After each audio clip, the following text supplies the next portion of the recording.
It's not that you don't have time. You're just not using the time that you do have efficiently. I know I'm calling you out, but hear me out. When I worked my 9 to 5, I had a 1-hour commute each way. An hour going to work, an hour going back home. And you know what I did? I scrolled on social media. Yep, all the random stuff that I could do, I would do. I would read, stare out the window, thinking about the life that I wanted, but not actually doing anything to actually build it. And I wasn't even being lazy. I have come to learn now that I have a tendency to avoid doing the hard things. But most importantly, I just didn't manage my time well. Now that I'm a mom of 2 under 2, I don't have time to waste. Every minute counts. And I've learned to make those minutes work for me. So in this video, we're going to talk how to manage your time like a full-time creator, even if you only have 30 minutes every single day. If you want support applying this to your content creation business, join me inside of my coaching program. This is what I do. I help other creators stop spinning their wheels and finally move with clarity and momentum. The link will be in the description down below. Now let's talk time. Now here's the truth that no one wants to hear. You're not overwhelmed because of how much you have to do. You're overwhelmed because you're not being intentional with your time. The biggest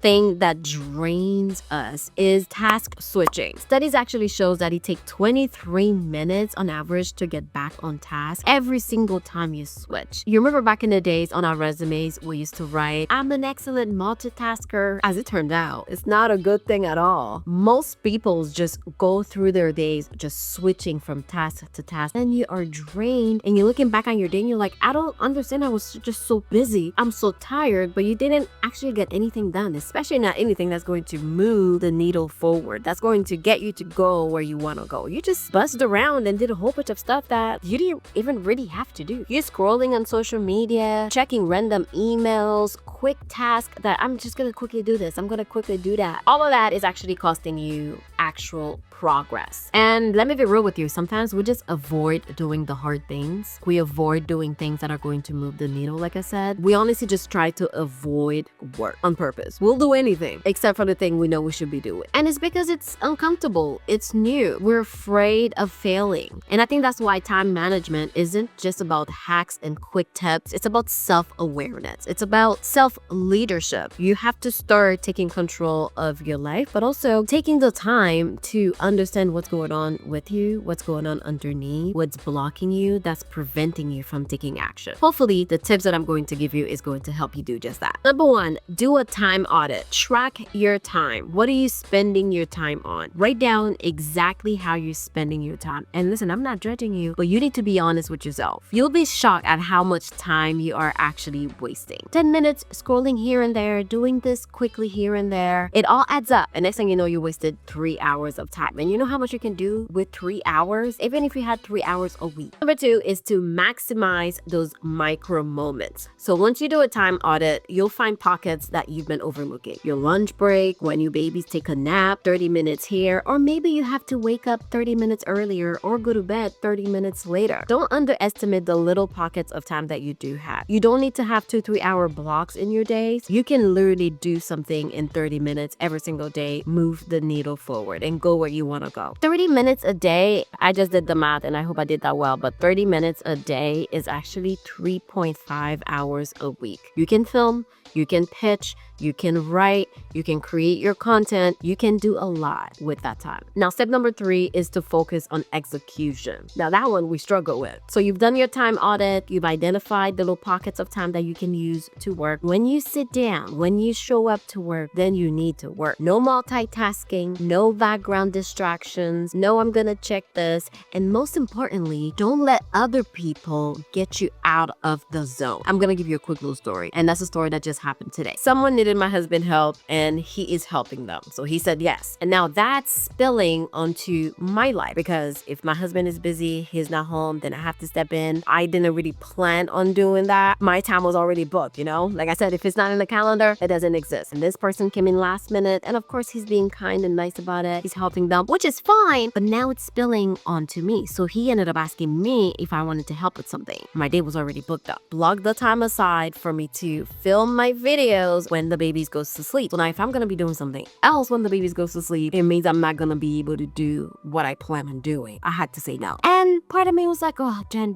I don't want to feel bad. I really want to help. He's my husband. But at the same time, I need to set boundaries around the time that I've put in place for me to do my work. Otherwise, there's always going to be something. There's always someone that needs something last minute. If you have last minute requests, that's fine. But that does not mean I have to drop everything that I'm doing to cater to your last minute request. I'm sorry. I cannot help you today. No is no. Set a timer, turn off notifications, work like your future self. Depend on it. And I actually have a little timer that I love to use. I just click the little thing, it goes to an hour, press it again, and I know I have an undisturbed hour of work. And there's something about watching time go by that just makes you feel like, okay, I'm wasting it. I gotta get back on track. Something like that can actually help you just have focused time when you're sitting down to work, because that's a big struggle for me. And you know what? The story that I told you actually leads me to step number 4, which is say no to new opportunities. You block your time, you did a time audit, you find pockets of time that you're going to work, you set some boundaries around that, you're doing some focused work, and then someone's asking you, can you do this? Can you help me with this? And you have to be strict with your time. And that's the thing we don't talk about enough. You don't need to say yes to every single opportunity that shows up. Protect your priorities. If you say you're going to do something and someone's coming last minute with their plan, I'm sorry, I can't do it. Protect your bandwidth. You can't do everything at the same time. Saying yes to something new means saying no to something else. And if your plate is already full, your growth is going to depend on having clear boundaries around the thing that you said you were going to do. And step number 5 is to recalibrate. Things don't always go as planned, and we need to give ourselves grace for that. Sometimes there are going to be times where someone asks you for something and you have to say yes. You have to say no to the time that you preciously set aside for yourself, but your kids are sick, or your kids are not sleeping, or something happened. Whatever it may be, plans don't always go as planned, but on a weekly basis, you need to recalibrate. Every Sunday or Monday, whenever you have the time, give yourself 10 to 15 minutes to reset your week. Plan your week. Ask yourself, what worked last week? What wasted my time? What are 3 things that matters the most this week? What are the things I need to do? Plan your week. Move over the things that you ain't get to do so that you can keep the ball rolling. You can keep the momentum going. Give yourself a weekly score. Not for guilt, but for awareness.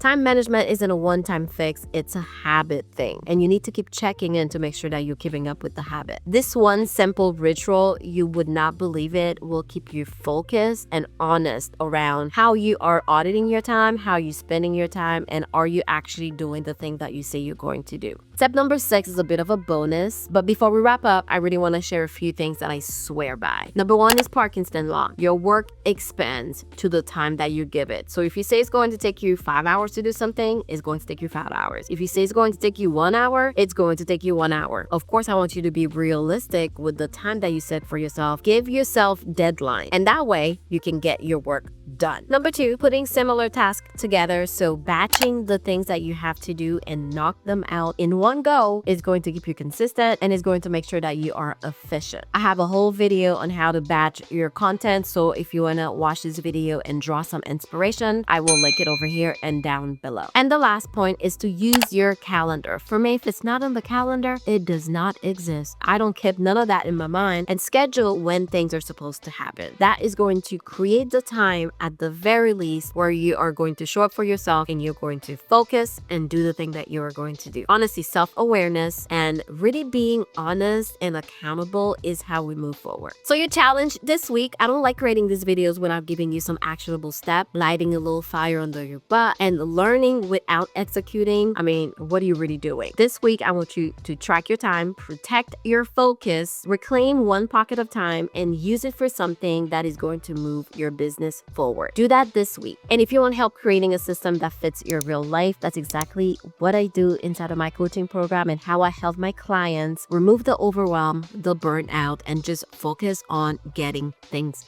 done. Link will be in the description box, and I'm also going to send you a free time audit tracker if you want to. Check it out down below because you'll be shocked. When you start tracking your time, you'll see how much time you've been wasting. Check out the video on how to batch your content right here, and I'll see you in my next one. Bye.